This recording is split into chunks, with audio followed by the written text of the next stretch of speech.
Hey there, adventure. Welcome. I'm GM Coblin, and we're going to explore the best in tabletop gaming. Today, I'm here to talk to you about probably my all-time favorite RPG system, Pathfinder First Edition. Whether you're a seasoned gamer or just dipping your toes into the world of tabletop role-playing, Pathfinder 1E has something for everyone. Do you enjoy the reward of your mechanical know-how? Maybe you wish you could play a specific kind of character, but other games don't seem to have the right thing. Well, I'm sure we can take care of you. In this video, I'll cover why you should play Pathfinder First Edition and what you need as a player or GM, if you're so lucky. So let's dive in and find what makes this game so special and why you should definitely give it a try.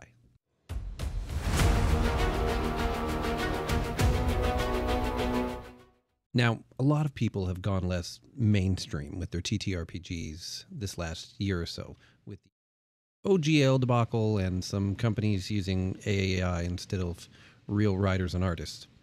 This may be why I have seen so many people rushing around on forums and Reddits, new people trying out Pathfinder First Edition.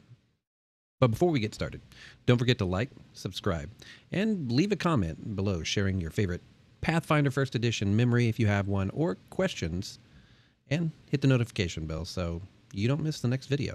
Well, one of the standout features with Pathfinder First Edition is its incredible depth to its character customization. The game uses a D20 system that you know and love and have for years, but where Pathfinder really shines is its character creation and your development. Pathfinder 1E encourages creativity and allows for a high degree of player agency.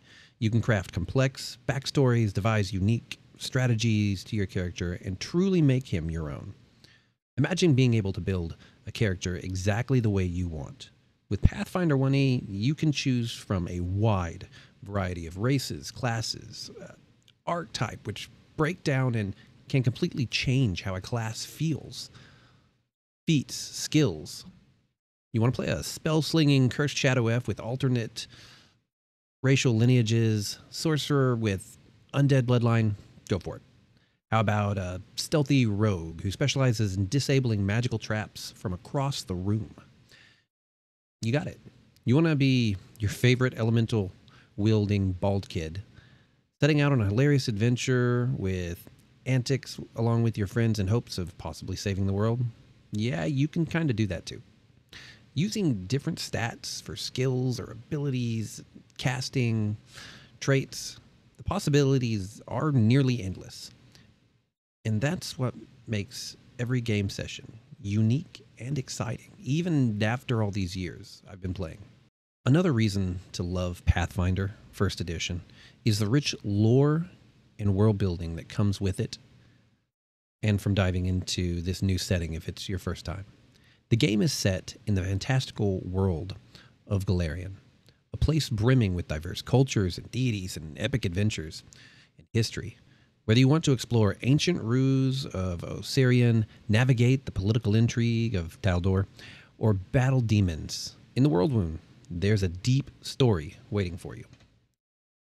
Its locations and bestiary have taken inspiration from all over our world and brought to life in Golarion, providing relations to real-life folklore and fairy tales with challenging and unique beasts brought to us from tabletops of the past even.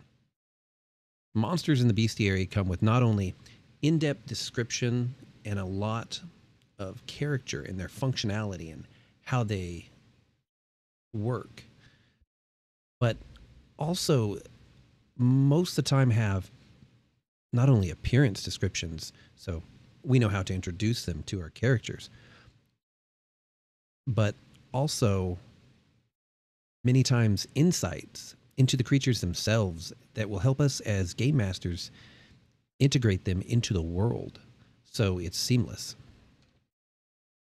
And the adventure paths, or APs, if you're looking around on Reddit after this, are well written. Take you from usually 1 to 17 or 20 in many cases, which is a rarity in a lot of the new modules. and I have found them very easy to run during my games. Even being able to set them up for my players in minutes or during breaks at work, getting down what I need for them.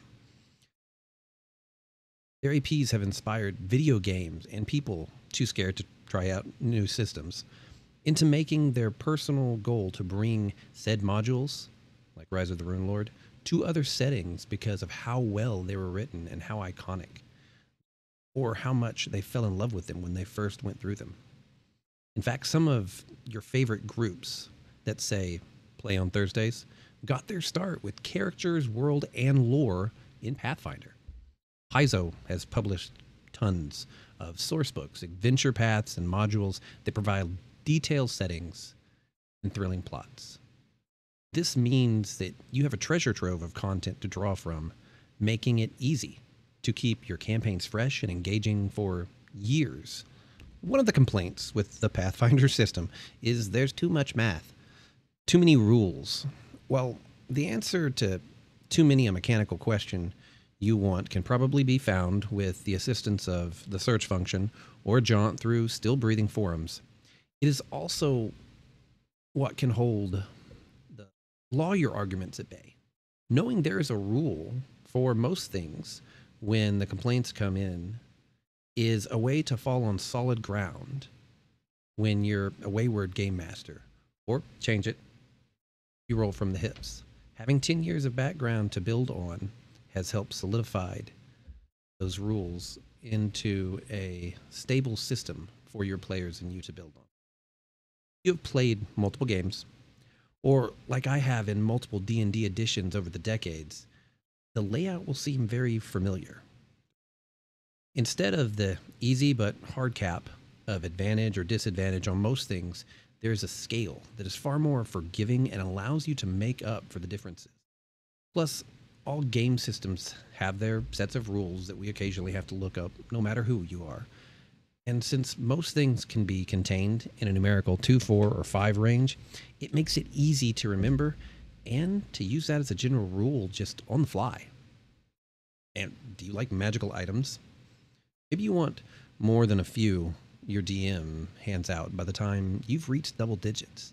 Magic items in Pathfinder, though expected, are customizable and prolific. You want to actually sell your magical items and get things that you really want? Go for it. It's expected.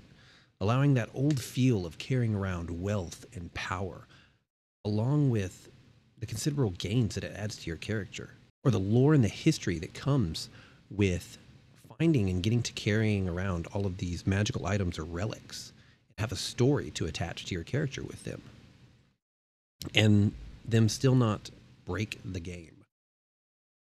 Character gains is one thing that I think makes Pathfinder feel like my characters and my players progress compared to some of the other systems that we play.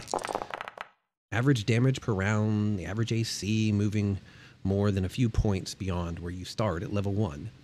AC and attack for monsters seem greater and are greater in Pathfinder. There is a far bigger scale than just HP from level 1 to level 20, and I've played all of them. You see so much different from where you start in your early levels and where you end. It just feels like your journey has come so far and your character has grown so much mechanically.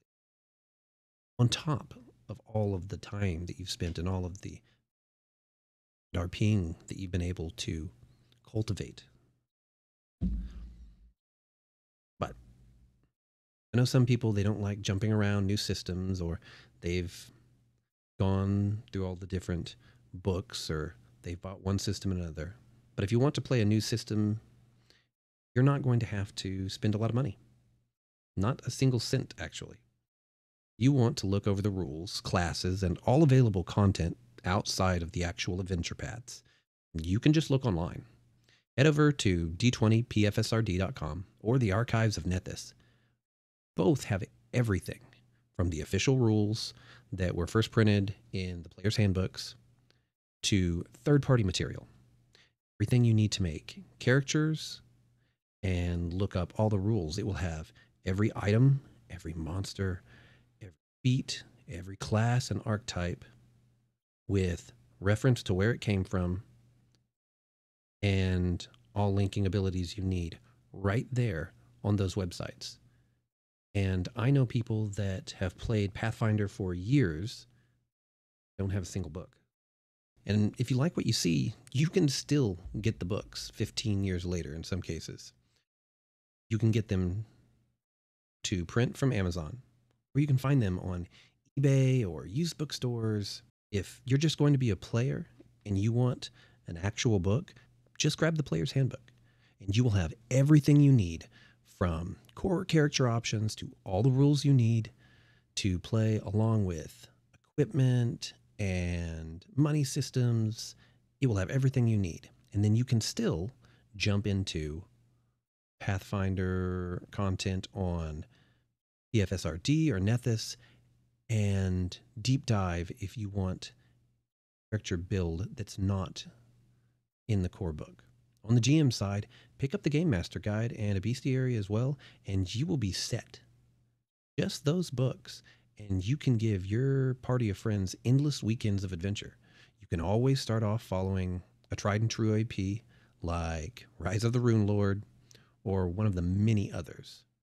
Or work those rules and some of the one-shots or adventures, maybe even one of the We Was Goblins, into your own world. Whether you're a veteran gamer or a curious newcomer, there's something in Pathfinder 1E for everyone. Grab your dice, gather your friends, and embark on a journey like no other. Thanks for watching, and if you've enjoyed this video, be sure to give it a thumbs up, subscribe for more tabletop content, and until next time, happy adventuring.